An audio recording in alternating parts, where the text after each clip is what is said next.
আহা, বাবারা বৃদ্ধ বয়সে কি পরিশ্রম করছে একটু দেখতেই পাচ্ছেন। আসো সামনে আসো।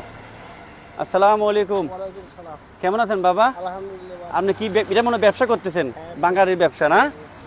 আচ্ছা, বিয়ে শাদী করছেন বাবা? হ্যাঁ, এখন কি বিয়ের আগের দিনটাই ভালো ছিল নাকি বিয়ের পরে এখন ভালো আছেন? আগে ভালো ছিল। এখন ভালো নাই কেন? ভালো নাই কেন? এখন এই যে ছেলে নাই, এখন নিজে খাটা লাগে সংসারের মধ্যে আপু। তাই ছোট ছোট ছেলে যারা আছে বিয়ে করার জন্য লাফালাফি করে, হ্যাঁ, ওদের উদ্দেশ্যে কি বলবেন? ওর উদ্দেশ্যে একটু পরামর্শ ভালো দেবো, বাবা ভালো হায়া চলাফেরা করো, এগুলো বলবো। খালি ভালো হয়ে চলাফেরা করলে হবে?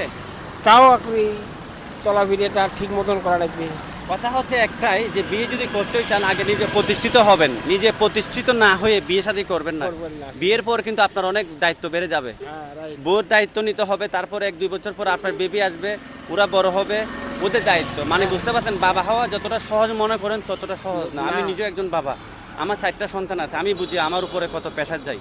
কি মিথ্যা কথা ঠিক বললাম? আছে আপু। এটা খেয়েছেন কখনো? না আপু। এটা ছোটবেলায়, এখনকার যে বাচ্চারা আছে মানে আজকের দিনে সবাই ছোট হয়ে যাবে কি? ছোট হয়ে যাবে। হ্যাঁ, এটা খাবেন, এটা খাবো। খান, এটা খান, সকালবেলা খাবো আপু। এখন খান। আমি ছিঁড়ে দিই, ভয় পাচ্ছেন নাকি জুস খাবেন? না না না তাহলে জুস খান, না না আপু, এটা খাবেন। আপনি আসি বাবা।